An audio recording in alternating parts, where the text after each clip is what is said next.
Hello, listeners, and welcome back to this new episode. I am so happy to have a guest today. Karen is actually my first guest on this podcast. I'm so happy to have her here. Briefly, let me introduce you to her because today we have a very passionate topic. Something we're going to talk about is boundaries. But Karen Viesta is a midlife reinvention and wellness coach who works with women over 40 who want to transform their bodies and their lives. She is the founder of Welligan Women Coaching and host of the podcast Welligan Women Redefining Midlife. After going through her own midlife reinvention, Karen is passionate about helping women in midlife to age powerfully, create extraordinary health and vitality, and make each new decade even better than the last. So Karen, welcome. I am so happy to have you here. Thank you. I'm so happy to be here. So Karen and I have actually connected in the past because she has a love for France. So it's also, the conversation might at some point in time kind of go towards France a little bit because both her and I, it's a topic that we have connected on. But today let's start off in talking about boundaries. Karen, you work with so many women in midlife. Tell me why this topic on boundaries is so important for that age group and that population. So for me, no matter what a woman comes to me claiming that she wants to work on, for some it's health and wellness goals, sometimes it's, making a career shift or meeting the love of their life, our conversation almost always turns to boundaries. And 100% of the time, I can tell you 100% of the time, women realize there is an issue with boundaries. It's just, we are products of the culture and the mindset that we were raised with. So, it's just not something that our generation of women were taught growing up. And so either women have very weak boundaries or they don't even have boundaries at all. And we have to have conversations about what boundaries even are. So, for me, it's become such a big part of my work because a lot of times that's the starting point. When you have a woman who's got weak boundaries or no boundaries, we really can't transform our lives and generate a lot of progress and momentum until we clean those boundary issues up. Mm. So could you define also what you mean by boundaries? Because like you said, it's a topic that not everyone is aware of or even thinks about. So how do you define boundaries in the work that you do? Okay, so I cannot take credit for this. I heard it defined this way, and it was like a full body yes. I was like, that is the best way that I, can describe it. I've heard it described as a fence around your beautiful garden. We spend our lives trying to grow a beautiful garden. Our family, our friendships, our, hobbies and interests, our work in the world. Our garden is everything we've worked so hard throughout our life to create. And boundaries are, the thing that protects all of that and keeps it pure and keeps it good and keeps it growing strong and thriving. And are you familiar with the author Danielle Laporte? Have you ever read any of her work? No. So she's a spiritual teacher, and she wrote I believe it was a blog post years ago that I read on boundaries. If I can find it, I'll send it to you because it's really worth checking out. And she has a quote that I repeat over and over and over in my coaching groups. I'm going to read it to you because, again, this is the best definition of boundaries that I have ever heard. She says, keep your heart open, as wide open as you possibly can. Keep it so soft, let it be tender. Feel everything. Feel your feelings, share your feelings. Keep your heart gentle, open. And then put a big effing fence around it. Make it tall and make it strong. Ask your angels to guard the gate for you at all times. Do not let anybody past your gate unless their own heart is open and gentle. Only let in people who are respectful, kind, interested, and loving. Emphasis on respectful, kind, interested, and loving. I mean, for me, that's like a mic drop moment. I just read that and I was like, yes, that's why we have boundaries, so that we can invest our time and energy into the things that are important to us, the things that are needle movers in our life, so that we're not leaking energy all over the place. And so that quote lives on my desk blotter as a reminder to myself, because I'm always doing this work right along with my clients, as a reminder of why boundaries are so important.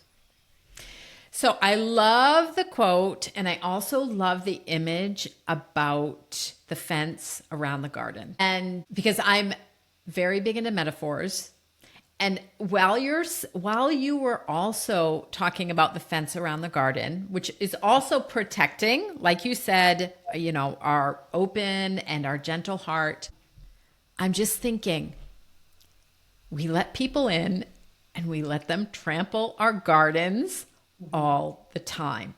Yes. And I think it's not, and I would love your perspective on this, because I don't think people necessarily do it because they're mean or because they're bad people. I think it's simply either a habit, like you said, we don't know how to put that fence up. So could you maybe give us some examples of things that you see with your clients where they don't even realize that people are coming in and trampling on their garden? And how would they even go about putting up that fence? Yeah. So I'll give you an example that, I'm sure many of us have faced. I certainly have, where, we have a friend who is chronically late. So we have a lunch date and we are there at 1 p.m., which was the agreed upon time. And they stroll in at, 1:30 or 1:45. That's a common situation. Or maybe a friend who makes plans and cancels at the last moment. So we've set aside time in our day to spend with this particular friend or family member. I'm saying friend, but it could be anybody. And they're not respectful of our time. That's a boundaries issue. Because if we continue to make plans with them and we continue to butt up against this situation without setting and then enforcing, I mean, that's the other piece of it, right? It's a two-part process. There's setting a boundary, but then there's enforcing the boundary. If we're continuing to let it happen, then they are crossing the boundary of our time. They're not valuing our time. So it's like, marching across our garden and trampling our flowers. It's something that we are allowing, and it seems in the moment harmless, but over time it breeds frustration and resentment. And that is often what happens, right? Like, women will have these boundary issues and they'll tell themselves that it's not a big deal.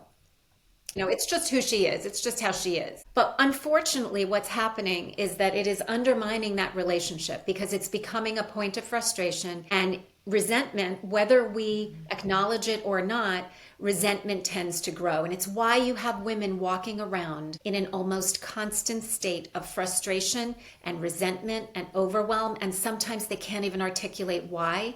Often it's because they've had boundaries crossed for so long. It's like a pressure cooker in their body. They're just brimming with resentment and frustration. And it's all these little, it's like death by 1,000 cuts. It's all these little tiny things that just add up. And over time, it does create a lot of anger and resentment, and women are bottling that up. And it's got some serious consequences, not just in terms of relationships and what it does to relationships, but what it does to one's own health.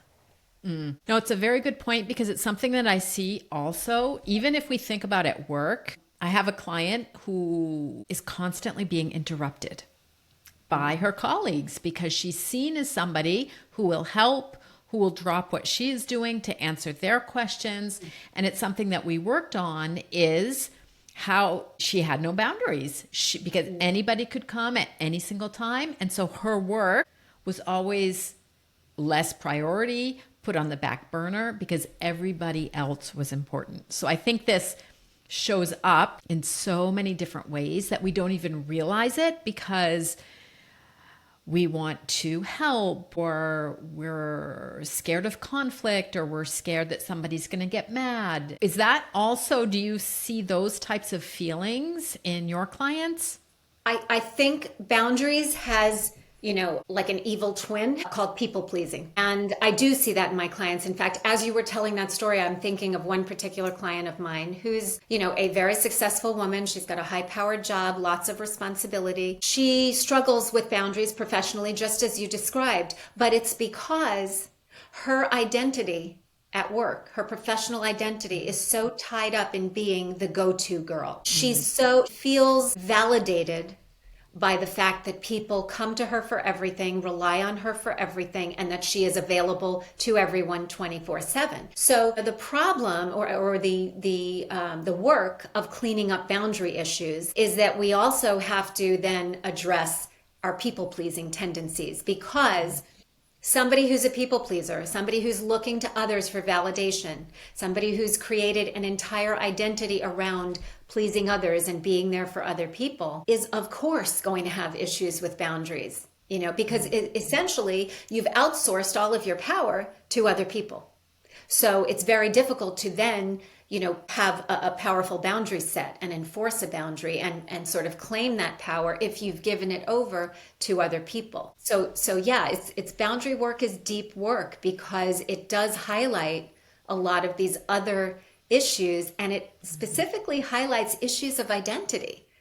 So many people have created an identity around these habits, and then they wake up one day and they can't understand why they're not fulfilled and why they're not feeling, light and joyful. They feel so heavy and so burdened, but it's because they've almost like they've resisted dealing with these boundary issues, because in dealing with that, it would kind of upend their whole sense of identity. And what are the physical implications or the wellness implications for somebody like that? Like the client that you mentioned who is, says yes to everybody at work, or when we're also saying yes, or we're waiting and setting no boundaries with our friends. Like, how does that affect our physical well-being? Well, I don't think it's healthy at any stage of life, but what I can tell you is that in midlife, it's especially dangerous for the reason that our bodies are really struggling in midlife. Our bodies are challenged with trying to maintain equilibrium, just without any stress, without anything else in our life impacting us. Our bodies are really working overtime to maintain balance, and we're experiencing hormonal shifts. And there's usually, due to those hormonal shifts, some baseline level of inflammation. So we're already kind of asking a lot of our bodies in terms of keeping us well. And then you pile on, the overwhelm and the burnout and the exhaustion that a lack of boundaries and people pleasing will create. And you pile on relationship issues and the stress that comes with that. And what's happened is you've now created a chemical cocktail in the body of stress.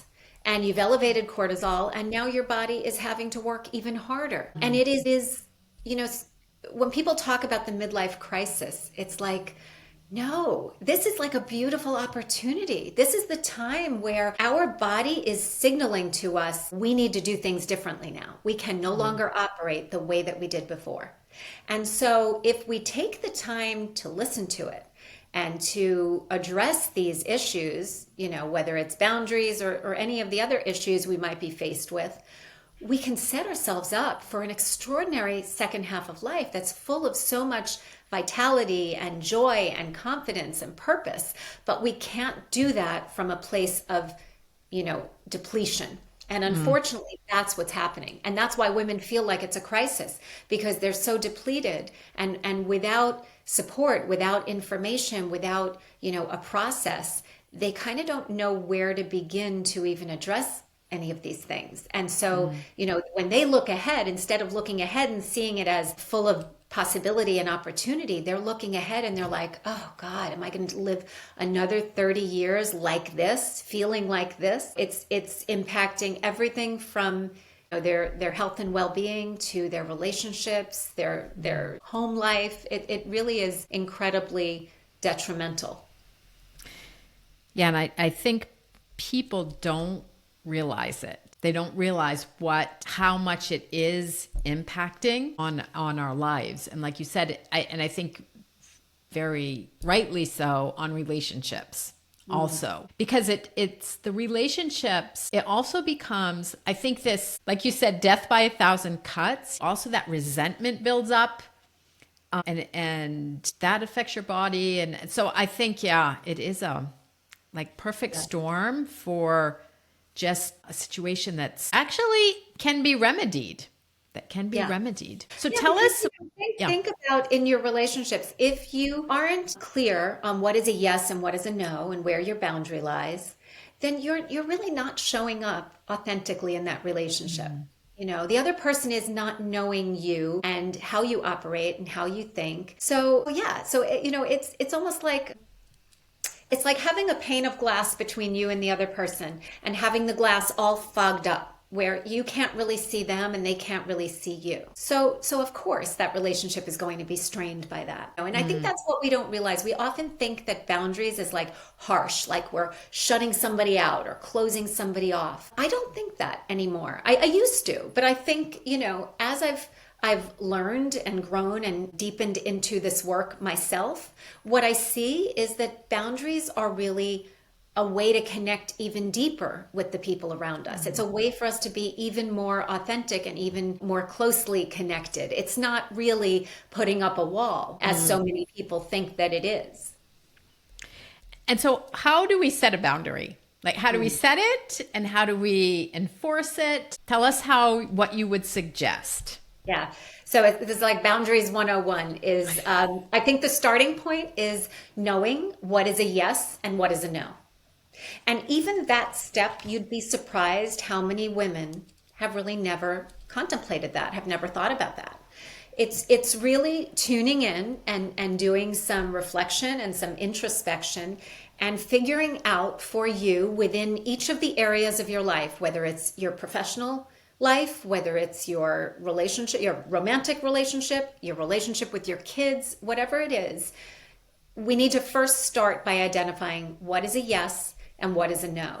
What are things that we are just not willing to tolerate? Once we know that, then we can think about, how to communicate that to other people. And we can kind of think about when somebody is asking something of us, what's the best way to respond so that we're protecting that boundary. But the first step is always just to gain clarity around what's a no. Okay. And I think, but also let me know what your experience is. Communicating a boundary is not the easiest thing in the world. So I hear what you say about, first of all, getting clear.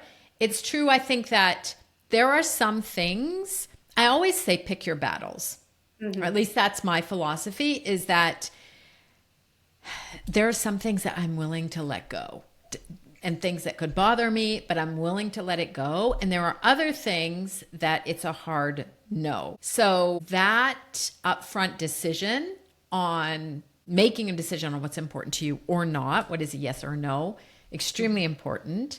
And then setting it. So you have to communicate it. You actually have to tell somebody that you have a boundary. What is that easy? Is it hard? Is there a way that you would suggest that people do that? It's simple. I won't say it's easy, but I will say it's a skill and a habit like anything else. So it becomes easier as we do it. The first bit of advice that I give ladies about this is take what I call a sacred pause before answering. So if somebody is coming to you, wanting something from you, asking you to do something, instead of giving that knee-jerk yes that we're so accustomed to, if we take a pause and perhaps even ask if we can get back to them, if it's the kind of thing where you can take some time to consider it, you can say, thank you for asking, can I let you know? Give yourself a little bit of time. I think just that little buffer of time allows us to think about, okay, what are my constraints, my time, my energy, What are the reasons why this might be an imposition? And the reasons why I might want to say no to this versus what are, do I want to say yes? Is this something that I feel like I want to do? So giving ourselves a little bit of space and time to just go within is important. So wherever possible, I think it's great to like take that little sacred pause. The next thing is that I think we have to be super clear when communicating a boundary. I don't think it's the kind of thing a lot of women like to, kind of answer, but not super directly. It leaves room for negotiation. Not when it comes to boundaries. We need to really learn how to communicate directly and to be very clear about the boundaries. So, it might be saying to somebody, I would really love to do that, but right now, it's just not something that I can take on. I thank you. Thank you for considering me. I mean, just to say the no outright instead of being like, oh, I'd love to, I'm not sure, maybe, let me get back to, it's like, if you know that this is not a place where you want to invest your time and energy and resources, then just be clear about, thank you so much for thinking of me, but I don't think I'm gonna take you up on that right now. And that way we're not leaving room for negotiation. So that's number one. The other thing that we need to learn how to communicate is when somebody's crossed a boundary. So for example, if somebody has a habit of interrupting you when you're speaking, instead of lashing out in anger, instead of bottling it up until it's so frustrating that you lash out in anger, which is, again, unfortunately, the reaction many people have, to be able to say to somebody, look, I really would love to have this conversation, but it's really hard for me to communicate my ideas when you keep interrupting me. So can we agree to just let each other speak? I'm happy to hear what you have to say, but I just want to also have some time to speak. And if you can present it in that way, very non-confrontationally and in a way that's very reasonable and rational and without emotion, 9 times out of 10, people are going to realize, I shouldn't have interrupted. So being able to identify when someone's crossing a boundary and communicate clearly is important. Then, to add on to that, we have the situation where someone continues, despite us setting a boundary, they're continuing to cross it, right? Some people are just not going to respect boundaries. And here's what I like to do. I like to inform somebody, remind somebody of the boundary, inform them that it's been crossed. But instead of saying need to do, what I like, the language that I suggest that ladies use is, here's what I've asked you to do, and here's why it's important to me. You keep sort of ignoring my request. So if you continue to interrupt me, then I'm just not going to have these conversations with you. If you continue to interrupt me, then I'm going to need to leave, and we can talk at another time when we can be respectful of each other's right to speak. Like if you keep it to, here's the boundary, if you continue to do X, I'm going to do Y. You're letting them know very respectfully what the consequence is of that boundary continuing to be crossed. So I love that language. And sometimes it's really just a matter of ladies having this language kind of like at their fingertips, because it takes time. And in the moment, sometimes you're like a little flustered. You can't always think on your feet. So I like for women to just get accustomed to the language, have it at the ready, and then in those situations, they don't have to come up with a response. They've got sort of a little bit of a template, in their brain that they can just, okay, if you continue to do this, I'm going to do that. Yeah. And I think you've touched on a really important point, because I think people, so first of all, I love having the language ready. So that's an absolutely fantastic idea. I think where people get, tripped up with boundaries, it's often because they want somebody else to do something. But you've actually just nailed it on the head. Whereas if you continue to do that, then this is what I'm going to do. And I think that a lot of times is what people miss. It's like, we can't control other people. You can form a request, you can ask them to do something, but setting a boundary is what you will do if they continue. This is I've worked with somebody on this who has a ongoing discussion with her sister about politics on the phone. And the boundary in this case is, I do not want to talk about politics with you. If you continue to talk about politics, then I am going to hang up. And it's because they can continue to talk about politics if they want. And I think it's also recognizing that even if you formulate a request, people are not going to necessarily comply with that. And that's completely normal. People are adults. Yeah. So that's what I've kind of found has been hard with people, is like sticking with doing what you actually said that you would. That's the hardest part of all, right? It's because in the example you just gave, that means being willing to hang up the phone and not to stay on the phone arguing after you've set a boundary. And here's the thing about that. If we are not respecting our own boundaries, we can't expect anybody else to. You know, if we have a boundary we've set, then we need to be 100% willing to enforce that boundary, because it's like putting up the fence, but then opening the gate and letting everybody in.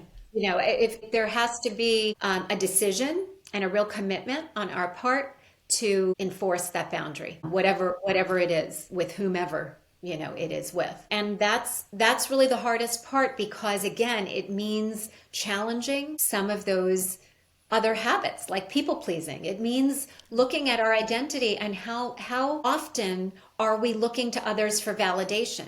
You need to stop that, or you'll never have any boundaries, right? If we are always looking to please other people, if we are finding our sense of self-worth in how, you know, well do I support others? How well do others think of me? If others have all the power, then no, enforcing that boundary is going to be nearly impossible. We have to begin to take our power back, and it requires really allowing others to be disappointed, and perhaps disappointed in us. And that's not easy, especially not for someone who's a chronic people pleaser. And I speak from experience, because I was a class A people pleaser for most of my adult life. And the idea of somebody not liking me or being disappointed in me was like horrible, so horrible that I would morph myself into whatever people needed in order to accommodate them, until I was in a state of complete burnout. So, you know, it means really rewiring our brains so that we can take back our power, validate ourselves, you know, give ourselves what we need, and tolerate, you know, letting other people think what they think and believe what they believe about us. Allowing that and not letting that consume us and derail us is maybe the hardest work of all.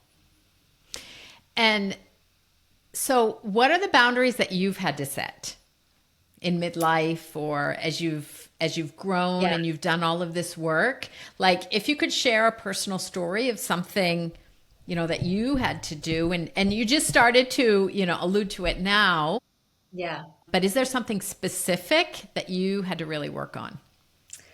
You know, in the professional setting, I think time is always, you know, a boundary that we need to uphold, because, you know, as we said earlier, we have to be taking great care of ourselves in midlife. And so a certain amount of our time needs to go towards self-care. And that is something that, you know, nobody but us is concerned with. Our coworkers are not worried about how much sleep we got last night. Our coworkers are not worried about, you know, how well rested we are, or whether we've meditated this morning. You know, that's something we have to manage. So I would say professionally, most of my boundaries are around time, but I'll give you kind of a funny example that is a personal boundary I had to set with my kids. And we all, you know, as moms, we don't think about our kids as crossing our boundaries, but they do, and they do it very unintentionally, and they certainly don't mean to hurt us in any way, but it's important to even set boundaries with our kids. And last summer, so I have two kids, 22 and 26, and my son's a teacher, so he's off in the summer. And my daughter graduated from college, so she was coming home, you know, full time. So last summer, I went from my nice, quiet little empty nest to a full house. And at the beginning of the summer, I sat both my kids down and I said, okay, Things are going to be a little bit different now because mom is not going to be cleaning up after everybody.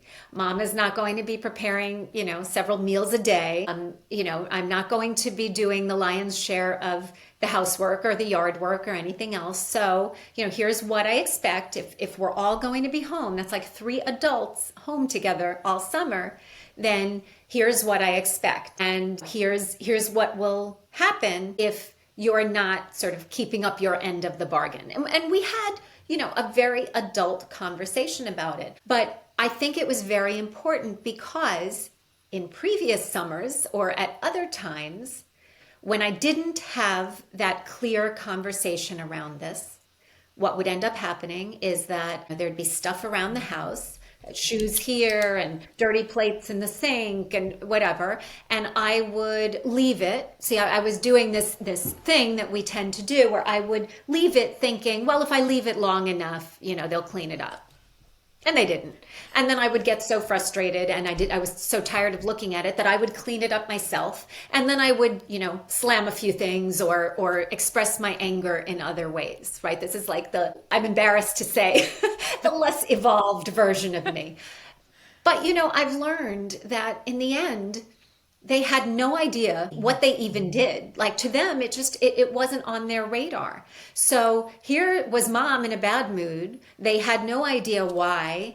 It didn't solve the problem. It didn't create a change of behavior. And we all just felt kind of frustrated with each other. So that was like a perfect example of how a little bit of clarity and the willingness to sit down and just express a boundary and let them know what the consequences are if that boundary is crossed, it just eliminated the entire problem. And that's a silly little example in a personal situation, but even in professional situations or, examples that are a little more high stakes than dishes in the sink, it's the same thing that happens. And this, this emotional manipulation, this sort of, giving people the silent treatment when they've crossed a boundary, it just doesn't accomplish anything. It doesn't change anything. And if you haven't communicated it to them, they can't know that they're crossing a boundary. And I think that is a lot of time when the stress and the resentment and, the emotion builds up. It's like we want them to act a certain way, but we actually haven't told them that. So yeah. I think the example is very simple, but so it just perfectly illustrates, I think, what so many people go through. So I think it's a great example. And remember, my frustration was, yes, it was with them, but it was really also frustration because this was a boundary that I hadn't set.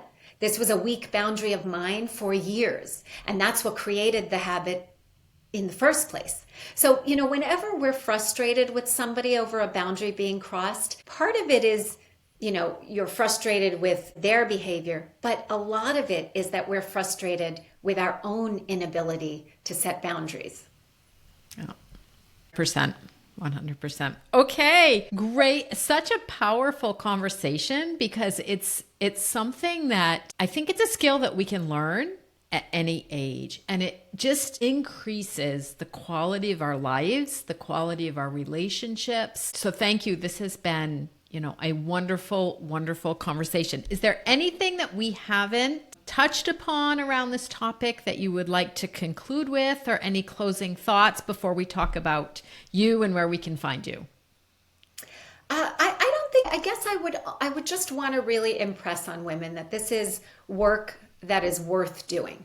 I think if we really want to set ourselves up for an extraordinary second half of life, and if we want to set ourselves up for success, whether it's in the workplace or in any other area of life, we really need to start looking at boundaries, because a lack of boundaries is exhausting us. We talk so much about the physical aspects of exhaustion. We don't speak, in my opinion, enough about emotional exhaustion. And a lack of boundaries is creating a lot of exhaustion. When women are depleted physically and emotionally, we can really look to boundaries to see where that's coming from. And so even though there's a bit of discomfort and maybe a steep learning curve initially, it's really worth, doing a deep dive into.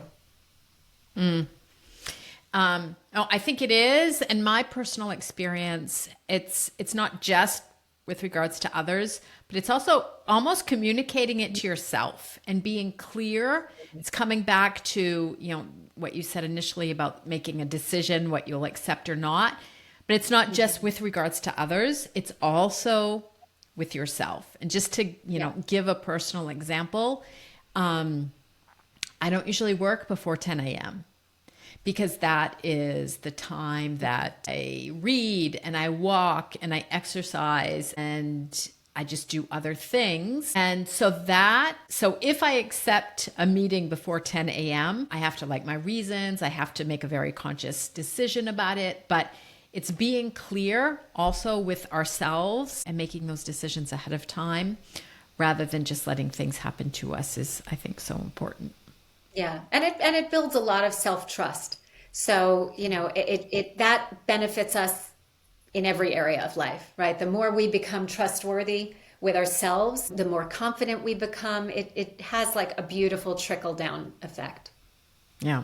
No, it does. So thank you so much. There are, I'm sure, quite a few women on here that are also in midlife. I would love for you to tell us how we can, if somebody wanted to work with you, how would they do that and where could we find you? And do you have any free resource that you could share with the listeners?